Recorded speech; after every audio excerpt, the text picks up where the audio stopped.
दोस्तों, कैसे हैं आप लोग। मैं विशाल कुमार फार्मेसी स्टूडेंट स्वागत करता हूं आज आपके इस नए वीडियो में। तो आज हम लोग पढ़ेंगे एक्केसिया के मॉर्फोलॉजी के बारे में, इसकी डिस्क्रिप्शन देखेंगे। तो चलिए बिना टाइम को वेस्ट किए सीधे हम लोग आज का टॉपिक स्टार्ट करते हैं। तो एक्केसिया का जो साइनोनियम है, तो मतलब एक्केसिया को कितने नामों से बुलाया जा सकता है। तो हम एक्केसिया को एक्केसिया गम, गम सेंगल, इंडियन गम, गम अरबिक और इजिप्शियन थ्रोन के इत्यादि के नामों से जाना जाता है अलग अलग जगहों पर। और इसके बात करें इसके बायोलॉजिकल सोर्स, तो यह ड्राइड गमी एक्सेडुएशन एक्केसिया सेंगल, यानी जो सूखा हुआ गमी होता है, इसके प्रोसेस से एक्केसिया सेंगल के पाया जाता है। बात करते हैं इसकी फैमिली की, तो यह लिग्यूमिनेसी फैमिली के अंदर आता है, जो कि बहुत बड़ी फैमिली है प्लांट्स की, उसी के अंदर आता है। और ये जो अकेसिया, ये जो इंडियन गम है, गम अरबिक, इजिप्शियन थ्रोन, यानी थोड़ा यह भी इंडिकेट करता है कि अकेसिया है वो मतलब कि इंडिया और अरबी कंट्रीज और इजिप्शियन इत्यादि में मतलब कि ज़्यादा मात्रा में पाया जाता है। तो इसलिए इनका नाम भी इन देशों के नाम पर पड़ा हुआ है। बात करते हैं इसकी जियोग्राफिकल सोर्स, यानी यह कहाँ कहाँ पाया जाता है। तो देख लेते हैं। It is found in warm climate such as Nigeria, Kenya, Tanzania, Sudan, Arabia, Sri Lanka and India, found in Punjab and Rajasthan. और तो यह गर्म जलवायु वाले देशों में पाया जाता है, जैसे कि Nigeria, Kenya, Tanzania, Sudan, Arabia, Sri Lanka और इंडिया। और यह भारत में कहाँ पाया जाता है, तो यह भारत में आपको पंजाब और राजस्थान में पाया जाता है भरपूर मात्रा में। बात करते हैं तो इसकी हम कैसे प्राप्त करेंगे, इसका प्रोसेस होगा ना, किसे कैसे प्राप्त करें, तो इसका प्रोसेस देख लेते हैं। तो इसका प्रोसेस है सबसे acacia tree is about 6 metre in height. Gum is collected from a 6 to 8 year old tree. It can be collected 2 times in 1 year in dry weather. Acacia tree is about 6 metre in height, यानी कि जो acacia का जो पेड़ होता है वो करीब करीब 6 मीटर मतलब कि इसकी ऊंचाई लंबाई होती है। और जो हमारा गम है वो करीब 6 से 8 वर्ष पुराने जो पौधे होते हैं, पेड़ होते हैं, उनसे हम गम प्राप्त कर सकते हैं। तो और it can be collected in 2 times in 1 year. और हम एक साल में मतलब कि कितने बार इसको प्राप्त कर सकते हैं, तो एक साल में इसे हम अधिकतम 2 बार प्राप्त कर सकते हैं, वो भी जब हल्का हल्का गर्मी का मौसम हो। जैसे पहला किस मंथ में, तो मार्च में, दूसरा नवंबर में। ये दोनों में हल्का हल्का आपको गर्मी भी मिलती है, हल्का ठंड भी मिलती है, तो हम इसी दोनों महीने में प्राप्त कर सकते हैं, निकाल सकते हैं इसका गम को।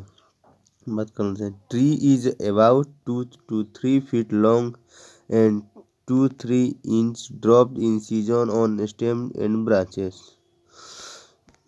तो जब हम लोग इसे लगाएंगे तो यह 2 से 3 फीट का होगा।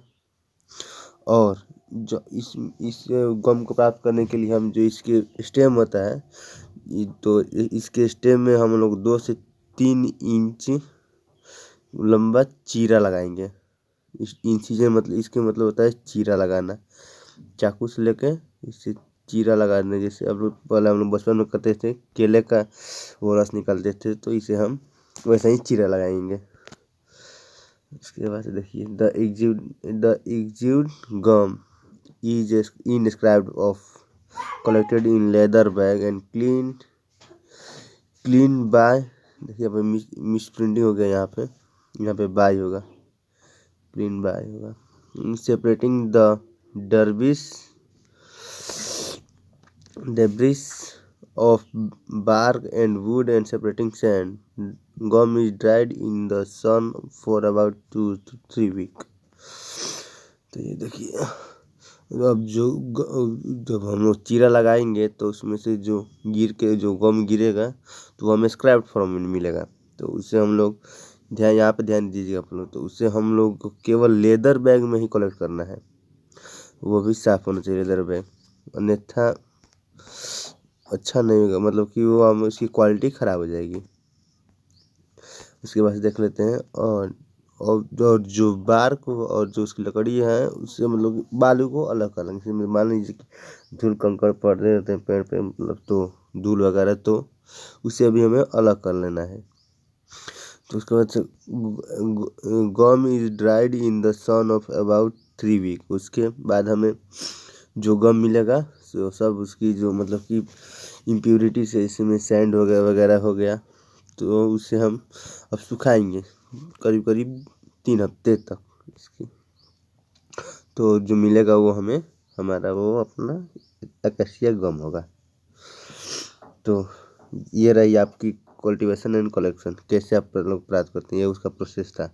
अब बात करते हैं इसकी मॉर्फोलॉजी की, यानी यह कैसे, ये देखने में कैसा होता है, इसके हम इसे कैसे पहचान कर सकते हैं कि हाँ यही है, मतलब कि यह कैसिया ही है। तो देखते हैं, बात करते हैं इसके कलर की। तो tears are usually white, pale yellow, इसका मतलब होता है हल्का हल्का, and creamish brown to red in colour. Powder है ऑफ पेल येलो और वाइट लाइट ब्राउन। जो टीयर्स होते हैं वह उजले होते हैं, वाइट कलर के होते हैं, वाइट कलर के या फिर हल्का पीला और क्रीम कलर के होते हैं, और रेड कलर के भी, मतलब कि ये आप देख सकते हैं इतने कलरों में पाया जाता है। और इसका पाउडर होता है, ये पाउडर फॉर्म आता है, ये तो यह वाइट कलर में ही, वाइट कलर और हल्का पीला टाइप का होता है। अब बात करते हैं इसके ऑर्डर, ये यानी ये जितना भी है सब इसमें इसके सब की सभी कलर हो सकते हैं। बात करते हैं इसके ऑर्डर, तो ये जो इसका ऑर्डर है वो यह ऑर्डरलेस होता है, यानी इसका कोई भी गंध नहीं होता है। और ये टेस्ट, इसका टेस्ट जो होता है वो मतलब कि माँ का ज़्यादा टेस्टलेस रहता है, क्योंकि यह चिपचिपा होता है। गम है तो जाहिर सी बात है कि चिपचिपा ही होगा। अब बात करते हैं इसके shape and size. The shape and size are spherical in shape and having diameter is about 2.5 to 3.0 centimetre. Yes. और जब इसका शेप होता है यह, इसके डायमीटर करीब करीब 2.5 सेंटीमीटर से लेकर 3.0 सेंटीमीटर तक होता है। बात करें इसके केमिकल कॉन्स्टिट्यूएंट्स, यानी हमें कैल्शियम गम में क्या क्या हमें मिलता है, क्या क्या हम इसमें प्राप्त कर सकते हैं। तो देखते हैं। Acacia is consist of arabin which is a complex mixture of calcium, magnesium and potassium salt of arabic acid. Arabic acid is a branch of polysaccharides of L-arabinose, D-galactose, D-glucuronic acid and L-rhamose। यानी acacia है जो वया अरबीन जो कि calcium, magnesium और potassium salt का मिश्रण है। और अरबिक एसिड जो है ना वो पॉलीसेकेराइड्स का एक मतलब की शाखा है। तो बात करते हैं तो मतलब कि जिसमें पॉलीसेकेराइड्स बहुत प्रकार होते हैं, तो उसमें से यह हो गया L arabinose, D galactose, D gluconic acid and D L rhamnose, ये सब मतलब कि पॉलीसेकेराइड्स हैं, तो यह उसी के अंदर आता है। अब बात करते हैं इसे केमिकल टेस्ट। केमिकल टेस्ट को हम लोग आइडेंटिफिकेशन टेस्ट भी कहते हैं, ये बात ध्यान रखिएगा। आइडेंटिफिकेशन, ये बात आप लोग ध्यान रखिए, क्योंकि बहुत जगह पूछ देता है कि आइडेंटिफिकेशन टेस्ट क्या होगा, तो हमने इसमें केमिकल दे दिए, तो ये इससे मतलब कन्फ्यूज मत होइएगा कि तो देखते हैं लीड स्टेट टेस्ट, यानी इसका हम लोग लीड स्टेट से कैसे इसका टेस्ट करेंगे। तो एन एक्वस सॉल्यूशन, ये एक्वेज इसे एक्वस बोलते हैं। An aqueous solution of acacia is treated with lead acetate solution, a heavy white precipitate formed. यानी जब हम लोग लीड एसीटेट सॉल्यूशन का, जो हम लीड एसीटेट का एक्वस सॉल्यूशन लेंगे और उसमें हम लोग जब एक एसिड डालेंगे तो हमें यह वाइट कलर के प्रिसिपिटेट फॉर्म में प्राप्त होगा। प्रिसिपिटेट बोले तो जब इस आप लोग करेगा तो ऐसे ऐसे ही इसके स्ट्रक्चर मिलेंगे वाइट कलर के, बोल सकते हैं बूंदा, जिसमें हमारा नहीं डिटर्जेंट होता है, डिटर्जेंट पाउडर, वैसे वैसे होते होंगे वाइट कलर में। तो उससे हम लोग जान जाएंगे कि यह हमारा एकेसिया है। अगर ऐसा नहीं होता है तो समझ लेंगे हमारा एकेसिया नहीं है। बात करते हैं इसका रिड्यूसिंग शुगर टेस्ट। तो an aqueous solution of acacia with dilute ACL yield reducing sugar which presents confirmed by boiling with failing solution to give a brick red precipitate form। अब देखते हैं रिड्यूसिंग शुगर टेस्ट का। तो जब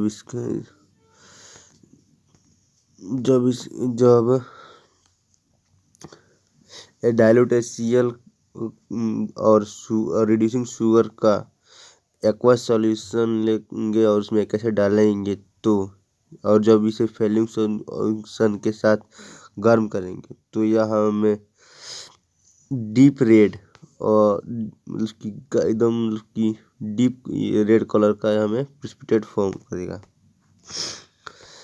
अब बात करते हैं इसके तीसरे टेस्ट की। तो इसका तीसरा टेस्ट है ब्लू, और हाँ देख लीजिएगा, अगर ये लास्ट में जो प्रेसिपिटेट नहीं दे रहा है तो समझ लीजिएगा कि ये हमारा एकेसिया नहीं है, अगर दे रहा है तो समझ लीजिएगा कि हमारा एकेसिया है।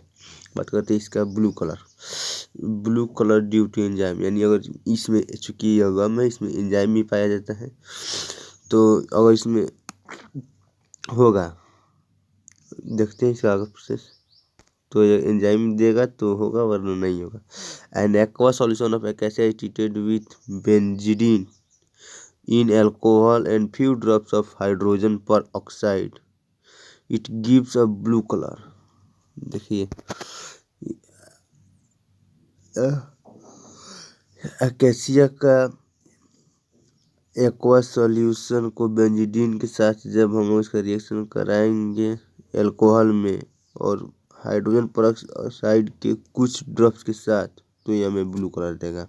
अगर देखिए इसमें ब्लू कलर दे रहा है, ना कि प्रेसिपिटेट दे रहा है। और इसमें प्रेसिपिटेट नहीं दे रहा है तो इसमें अगर ब्लू कलर देगा तो आपका एकेसिया गम है, वरना नहीं है।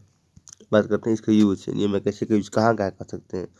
तो acacia is used as demulcent, pharmaceutical aid for emulsification and also serve as thickening agent। It has enormous application। तो अकेसिया का यूज हम लोग डिमल्सेंट के तौर पर कर सकते हैं, और फार्मास्यूटिकल एड यानी जो हम लोग दवा बनाने के काम आता है, वो दवा में हमारी कोई भी दवा हमारा जो मेन कॉन्स्टिट्यूएंट है जिससे चलता है हमारा मतलब कि दवाई काम करता है और हमारा जो डिजीज है वो ठीक होता है, तो उससे हम लोग कहते हैं फार्मास्यूटिकल एड। अब बात करते हैं इमल्सिफिकेशन। तो इसका यूज हम लोग इमल्सन बनाने में, कोई भी इमल्सन बनाने में करते हैं, और it is use thickening agent. और इसका उपयोग हम लोग कोई भी थिकनिंग एजेंट, जिससे मान लीजिए कि कोई गाढ़ा मतलब कि हमारा इमल्सन, तो उसको हम लोग इसके मदद से पतला भी कर सकते हैं इसको। और इसका और भी इसके बहुत से उपयोग हैं। और ये बता रहे हैं आपको डिमल्सेंट का मतलब। तो इसका डिमल्सेंट का मतलब होता है खुजली। जब इसको मतलब होता है खुजली, तो इसका उपयोग हम लोग खुजली के तौर पर भी कर सकते हैं। ठीक है दोस्तों, ये था हमारा आज का topic acacia. Thank you. Video को लास्ट तक बने रहने के लिए। बाय।